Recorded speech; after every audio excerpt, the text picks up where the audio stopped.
Isabelle ne parvenait pas à trouver le sommeil. Elle s'était levée et était allée à la cuisine. Elle avait ouvert le frigo dans la cuisine minuscule et s'était servi un verre de lait. Une larme coulait sur son visage encore jeune et pourtant elle n'avait pas de tristesse. Il semblait que toute la misère du monde lui était soudainement tombée sur les épaules. Mais sa tête restait étrangement droite. Il y avait de la peur en elle. Son désespoir était soutenu par une colère qui sourdait, prête à jaillir.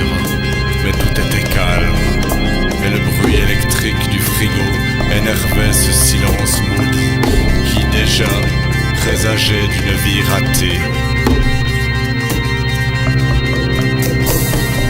Elle se voyait marchant dans des rues encombrées, avec à chaque main un responsable de ses rêves envolés, et les regards de vache des passants intrigués, à chaque fois lui morcelant un reste d'une âme encombrante. Comment cela avait-il été possible? Elle avait pourtant pris toutes les précautions, mais il y avait eu cet accident, ce stupide accident. On ne lui prendrait plus de faire confiance à un bête boule plastique.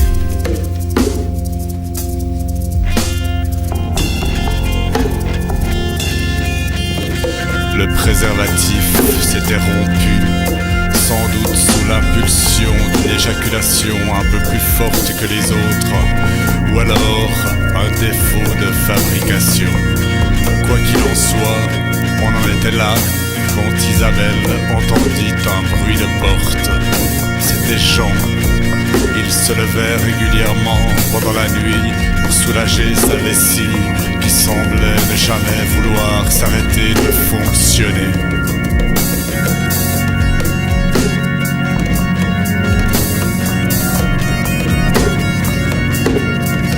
Jean entra dans la cuisine. N'arrive pas à dormir? Questionna-t-il d'une voix engourdie et en se frottant les yeux. Comme Isabelle ne répondait pas, il s'approcha et dit doucement « Ça va ?» Elle leva les yeux vers lui. Aussitôt, il sentit qu'elle le détestait. Puis elle releva la tête et, comme un coup près, le reproche tomba. « Je suis enceinte. »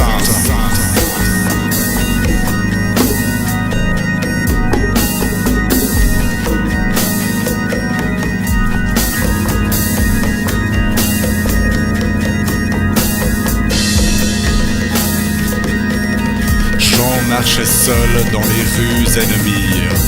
Il commençait à comprendre que s'il voulait continuer à passer pour un malade mental, il fallait qu'il continue de saluer les passants. Le brouillard avait enténébré la ville de novembre à mars, comme de gros nuages sans forme ou de ces jours méchants sans promesse de lendemain.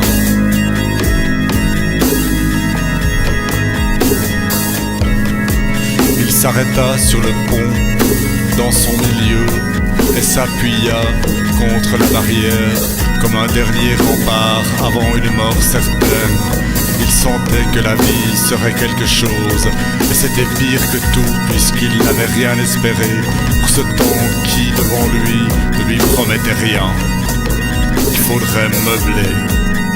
Il était bien décidé à ne rien faire de sa vie. Était-ce trop demander que la vie ressemble un peu à la vie et à son mystère, à des larmes dans les yeux, des larmes dans les yeux, à une âme qui s'envole, une âme qui s'envole, même à l'esprit qui se déchire ou au corps qui se désintègre.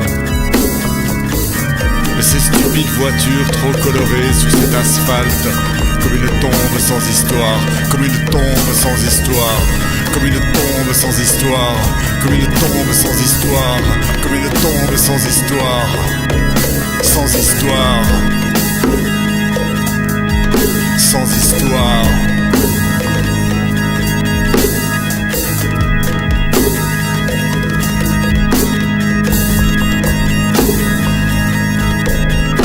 Jean Pressentait-il déjà l'absence de vie dans le mouvement continu de la ville, dans toutes ses occupations et préoccupations sans grandeur? Il cracha en bas dans la rivière. C'était ce qu'il y avait de mieux à faire, et ses yeux se levaient en suivant le courant des arbres, des maisons et quelques mouettes bavardes. Il trouva ça beau.